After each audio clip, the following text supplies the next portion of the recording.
Kottayam cultural ഫെസ്റ്റിന് ദർശന ഓഡിറ്റോറിയത്തിൽ തിരിതെളിഞ്ഞു. DTPCക്കൊപ്പം ദർശന, നാദോപാസന, കളിയരങ്ങ്, ഫിൽക്കോസ് എന്നിവർ ചേർന്നാണ് ഫെസ്റ്റ് സംഘടിപ്പിക്കുന്നത്.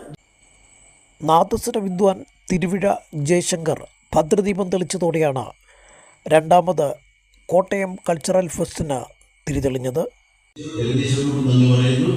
കൂടാതെ നമ്മുടെ ഈ പരിപാടികളെല്ലാം നാദോപാസന, ആത്മ മറ്റുള്ള എല്ലാ സംഘടനകൾക്കും അവരുടെ ഭാരവാഹികൾക്കും എല്ലാവർക്കും ഞാൻ നന്ദി പറയുന്നു. അങ്ങനെ പറഞ്ഞുകൊണ്ട് ഞാൻ ഈ സംരംഭം ഉദ്ഘാടനം ചെയ്യുന്നു. എല്ലാവർക്കും നമസ്കാരം. ദർശന സാംസ്കാരിക കേന്ദ്രം ഡയറക്ടർ ഫാദർ എമിൽ പുള്ളിക്കാട്ടിൽ അധ്യക്ഷ പ്രസംഗം നടത്തി. ഇതിൽ ഏറ്റവും മനോഹരമായിട്ടുള്ള കല എന്ന് പറയുന്നത് ഞങ്ങളുടെ കൂട്ടായ്മയും ഞങ്ങളുടെ ഐക്യവുമാണ്. അതാണ് ഇതിന്റെ വിജയത്തിന് പിന്നിലെ ഘടകം എന്നുള്ളത്. പ്രേംജി കെ ഫാസി പ്രാർത്ഥനാ ഗാനം ആലപിച്ചു.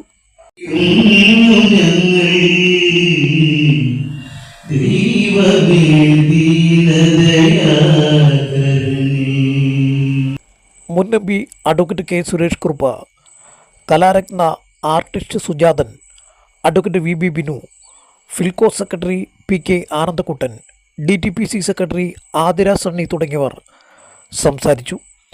വൈകിട്ട് പ്രശസ്ത സംഗീതജ്ഞൻ ശ്രീവത്സൻ ജെ മേനോൻ്റെ സംഗീത കച്ചേരിയും നടന്നു. News bureau, Kottayam.